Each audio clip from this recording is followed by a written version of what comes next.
from a couple of sources that the speaker and Senator Justin Augustine got called down to Adelup yesterday. So I'm pretty sure when they got called down, they were probably sat down and told that, stay in your lane. There's only one lane right now, and that's the governor's lane.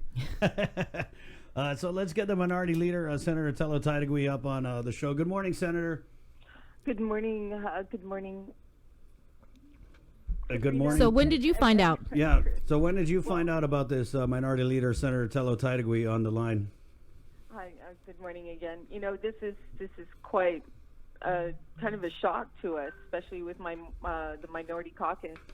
What's interesting is in the whole release that was sent out by the Speaker's office, it did include a March 16th Yes. release by the Republican caucus about Go ahead. Right. This was very disappointing. We all got word that a release came out, and she attached an old letter that was dated March 16th, and it seemed very disingenuous what she was doing, because she sends out this letter from her along with the governor's letter, and then she attaches a Republican letter that was sent, a press release that was sent to the governor, but this was done on March 16th. And this was done at the onset of the first three positive cases. And so you're saying basically the picture that the speaker was trying to paint was that the Republicans were on board with session being postponed indefinitely. Right. Yeah, and that was very deceiving of her, trying to get, and there were several people who had called, and if I'm not mistaken, even Jim Moylan was mentioning this morning, he was on another radio show, and someone brought up, it looks like the Republicans are in favor of this. And he had to remind them, no, look at the date that the speaker. Pretty slick move there. Yeah, it was very deceiving what she did, and we had no idea this was going to be called off. We spent almost 2 hours on Zoom yesterday trying to coordinate the guidelines and rules of engagement for session, because the plan is to go in session virtually and video conferencing. Even the day before that, we were on Zoom again talking about going virtual in session, to keep everybody safe. And there's a couple members in the legislature that it's kind of like, in question, and whether they should in person be there. So why is that? Whoa, back up. Why? So you're saying there are several senators, your colleagues, it's questionable as to whether or not they should actually be in session. Why is that? Well, without saying names, there may be someone in quarantine right now because of a timeline on their a trip that they took, and they're coming down with some cold-like symptoms. I mean, maybe it's just the cold or what, but just to be safe. And there's some of us who are caring for our parents who are very elderly. They're the main caregiver for them, and the possibility of getting infected, they just can't take that risk because they're responsible for that. Their family members, as well as, even one person who had a husband who was in the Philippines, a part of that group. The golfing group. Yeah, we heard this. Yeah. Also, we're kind of weary about that. So going virtual was the way to go. But there was never any talk of completely canceling sessions. So when we got wind of this, we were really shocked to see this happen, because the Republicans been working on legislation. Mm-hmm. But what time was this Zoom conference? And when you say that you had this, was it just the Republican caucus that was in the Zoom conference, or was it all senators? All 15 senators was on this Zoom conference yesterday that almost lasted 2 hours. What time? Along with staff. This was around, I believe, 11. Let me get the exact time. I was just wondering if it was before the 1 o'clock press conference. Oh, right. Absolutely, way before that. I see. So what we're able to piece together, Senator Telo, is that I don't know if we can get this confirmed, but that the speaker was called down to Adelup and probably given a good talking to. But you know what I don't appreciate? I don't appreciate the speaker's office dropping this bomb that we're not going to go to work for the people and then leaving us to deal with it. I think if you're going to drop a bomb like this and say that, oh, we're going to postpone session indefinitely, even though we're supposed to be a separate branch of government that is supposed to provide checks and balances on the executive branch. Exactly. But you know what? We're not going to go into session because Auntie Lou's going to get mad. Auntie Lou's going to get mad because we're trying to roll back the BPT. Yeah. And are you concerned at all that the governor can snap her finger and the speaker can teleport over there, to Adelup or wherever, and the governor can basically tell the speaker, cut session, that's it, and then you guys are just left to deal with it? Because who's got to deal with it? The people. The comments are like, why aren't the senators going into session? I don't know.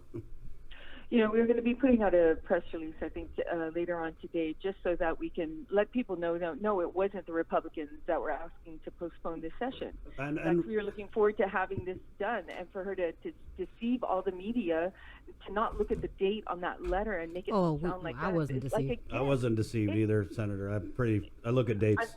Thank you for looking at the date. But some people have called in and actually thought it was something that was it was a slick move. It was a slick move made to look like they're trying to make it look like the Republicans also didn't want to have session.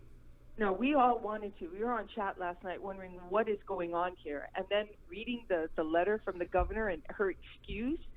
Let's look at this reason, Senator. That was...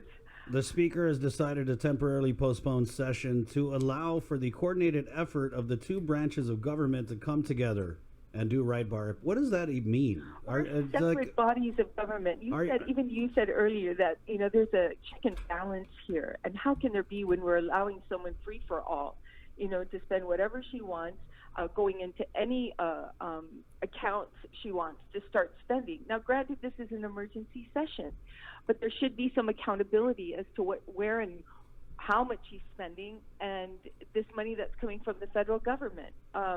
What exactly is she doing with that? Especially war claims. We're getting reimbursed by the federal government, and supposedly some of that money that we've used for war claims on Guam pre HR 1365 passing was used by Medicaid funding. That was supposed to be the matching grant that we were relieved from paying.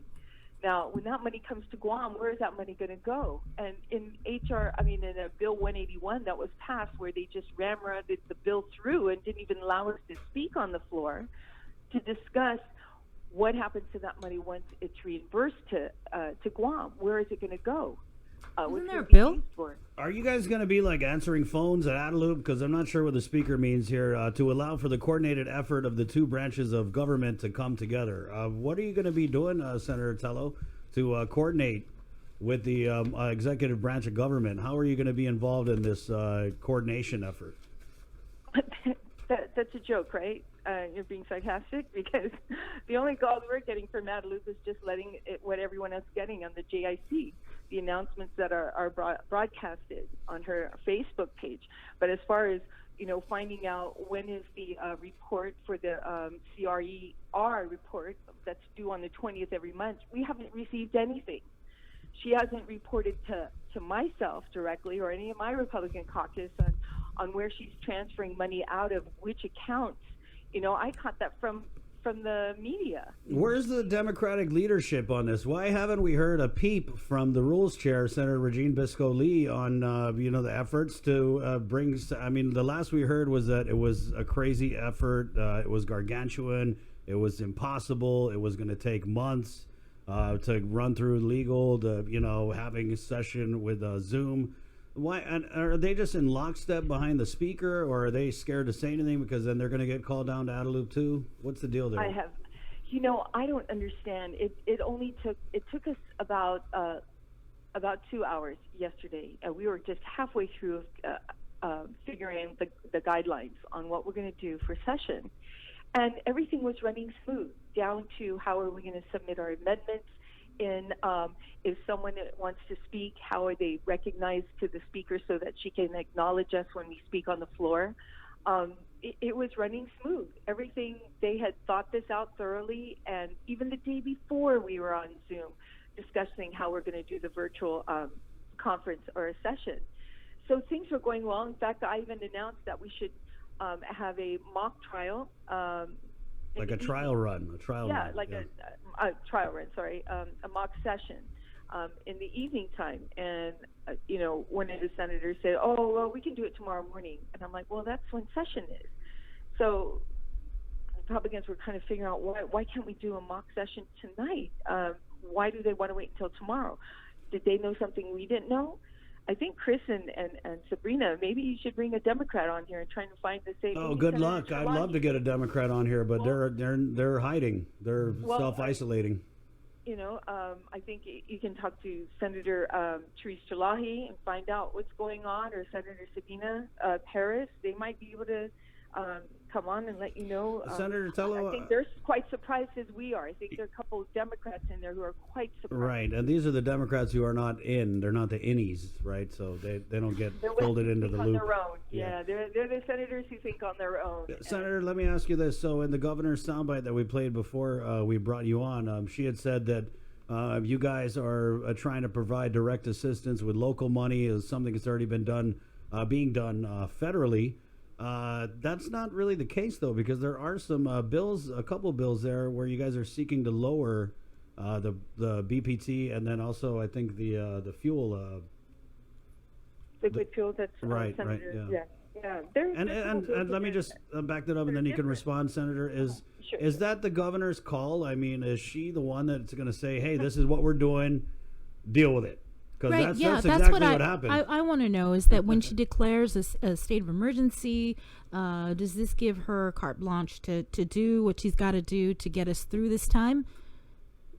And then report back later, like, this is how I spent the money, this is what I did. I mean, does she have the authority to just, make you guys lay down for her? Because that's what it looks like happened. Absolutely not. We are two separate branches of government. And like you said, there's a cross-check, between each other. And we have the ability to spend funding, and dictate how that money is supposed to be spent. Oh, no way. So that falls under the legislative branch. And that's even the question I had even before this all happened, the crisis happened, is where does she have the authority in law, which she answered that letter, by the way, to spend the excess revenue that was generated in FY19. And our legal counsel at the legislature said, no, we think that this opinion from them is wrong. So these two opinions are going straight to the Attorney General's office to determine, which one is right. Does she have the authority to spend this money, or it's been unappropriated, it's excess revenue? So it's just definitely a cross balance here, a check on both ends. And now the only check is a blank check to the governor. Well, that's what it's looking like right now, and it's important that the legislature gets into session and to look at all this. Now, the committee of the whole is very, very important, and that's what I'm thinking. Well, maybe the administration is afraid to bring people into the committee of the whole, and we already have the ability to, on Zoom, to contact them beforehand to ensure that they have an account. So when they're called into virtual session, it's just a matter of them, calling in and answering our questions. Yeah, but Senator, the biggest fear. No, I think that's the biggest fear, is that we're going to be asking questions. Well, what is a financial condition today? What are you using with that funding coming from the federal government? Then why are you taking out from this area? Are you going to be reimbursing? We're going to get through this crisis, but we don't want to end up, where did all the money go? Why didn't you let us know it came from that area? Could we have, as a legislature, stop from you taking money out of the University of Guam? No, you can't. Not if you're not in session. Stop taking money out of the courts, which is another separate branch of government. We could be doing that, and right now by, muzzling the legislature, trying to keep us from having session. It's not fair to the people of Guam. It's not us. It's not fair to the people of Guam. So this is very disingenuous from what the speaker did, sending out that media release and attaching an old letter from the Republicans to make it look like it's us. No, the Republican caucus wants to go into session. I'm the one that's been pushing for the virtual session to go through because I know the conditions of some of our colleagues and the safety of our staff. They finally adhered to it. I heard they were talking about this in their own group a week and a half ago, and it wasn't until Sunday we finally had a Zoom meeting, and then Monday going through the whole practice, and then boom, we get hit last night with no session. Well, not even a WhatsApp chat ahead notice from ahead of time from the speaker to tell us personally that this is her plan. We all learn about this in the media. Sorry. Yeah. Yeah, sorry, don't take it personal. I was just passing the message along. Don't shoot the messenger, Senator. No. There's been a lot of Surprise! people wanting to shoot the messenger. No, I'm sorry. I'm very just very disappointed, and that we can't get in there to do our jobs.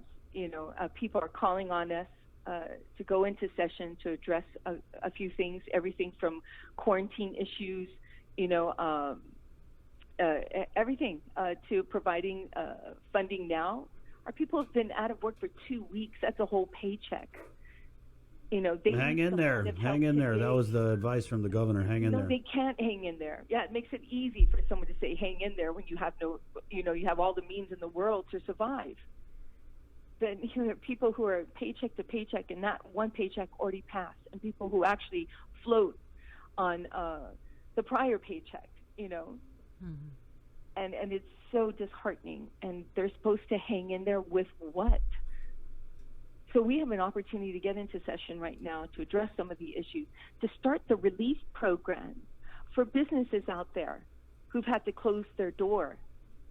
How are they going to be able to find hope, to reopen again? It's going to take a long time for them to do that. And we need to set some laws in here right now to give them that relief now so that they can adjust, knowing that this mechanism or this opportunity for business is in place today. Mm-hmm. It gets them to plan ahead. So, we're very frustrated this morning. A press release from the Republicans were going to come out this morning to say, please read the letter from the Republicans. It's dated March 16th. And I want to ask the speaker, and I hope she's listening right now, why did she attach an old letter from the Republicans on March 16th? What was she trying to accomplish there? To take away the fact that it was she's the one that called off session, making it look like it was the I'd like to know that. So yeah, I'm very upset, and so are my colleagues. Mm-hmm. So I don't know what else to tell you, but I'm please, people of Guam, call Speaker Barnes and ask her to let's have session. Is anyone going to answer the phone if we call Speaker Barnes? Because I've been trying to call some senators' offices and we get no answer. If someone is doing something wrong, I'm sure they're in hiding. But if they're not doing anything wrong, then have courage and get on the line and answer the questions that the people want to hear. Okay, Senator. Thank you so much. Thank you. Yoga. Yeah. Sorry to sound a little frustrating. No, light a candle. We have some coloring pages on our Instagram. Yeah, please Senator. download them. Coloring is therapeutic. They're really nice. Yeah. Stay home, Guam. Thank you to Heroes. Yeah. Yeah, absolutely. And I appreciate once again, like every day that you've been out there giving us information, and sometimes information we should know before the public, but we don't. But I appreciate everything that you're doing, and those out there that are doing their job. So, I'm asking the speaker, let us do our job now. Call us into session. And feel free the next time you guys do Zoom, just email us the link. Just kidding. Well, we found a way, by the way, in the Zoom, virtual Zoom, and it can actually go on the legislative channel. Nice. They found a way, the IT guys found a way that we can actually do this in real time. Yeah. So you'll be able to watch session. So that's and people can mechanism. they can ask questions. No, not if it's on Zoom. I don't know, but They'll be able to, yeah. Obviously what you're saying, it's clear that you and your colleagues were moving full steam ahead with the intention to have session in 1 hour this morning. However, that was you guys were hit with a massive curveball, caught looking is how they describe it in baseball. That ball just went right by you into the media's glove. And I think you should right behind you guys take a list of names of those senators back there who are not answering your calls, and telling them how what they feel and what should happen.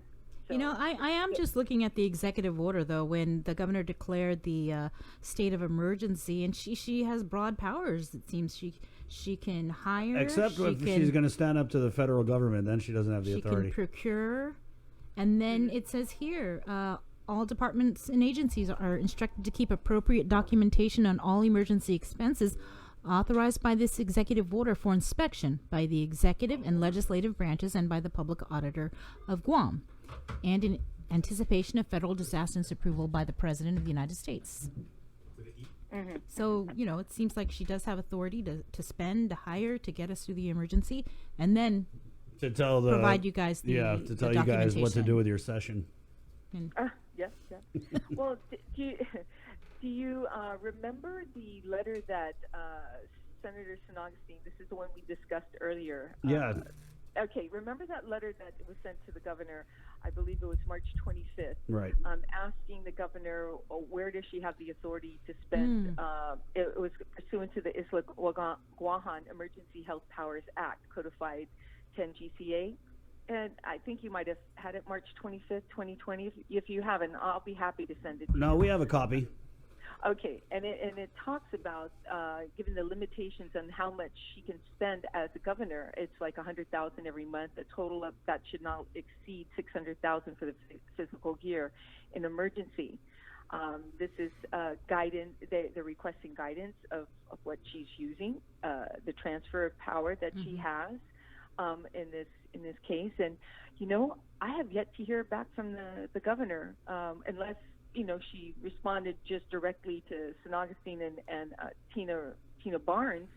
Did you tell Senator St. Augustine that we were trying to get a hold of him? I text him. I'm a woman of my word. I text him. I said, you need to call Chris Barnett.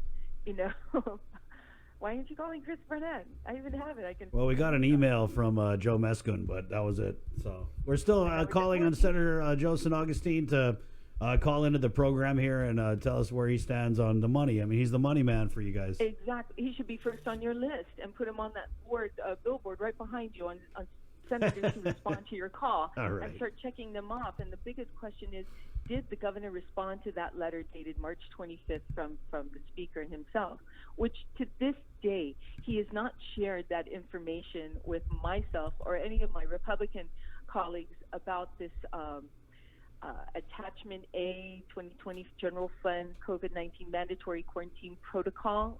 That's how it was titled on a transfer out of funding of $4 million that she transferred out from the University of Guam Judiciary, even from the Attorney General's office. But we didn't get any of that. Now, from what I gather, this is supposed to be, I'm just decided to give it Joe St. Augustine. I'm not required to give anybody else in the legislature this. Well, that's fine. But Joe St. Augustine has a responsibility, Senator St. Augustine, to give it to us, to let us see what she's doing right now and where she's taking this money from. But anyways, I appreciate again, you guys. Yeah. I'll let you go. Yes. And I think I did enough complaining. I should ask again, for the public to please call your senators and tell them, let's get into session. Let's do our job, and we can do it safely by doing it virtual conferencing, and it can be safely done. So there is no excuse, none. I wonder if we're going to see anybody else call for session. If you guys had the votes, I don't know how logistically that would even work, but I'm curious because it seems like you guys should have another venue to meet and convene other than, the speaker sending a letter out saying, we're not doing anything for what is it, till further notice? Yeah. Okay. Oh, thank you, Senator.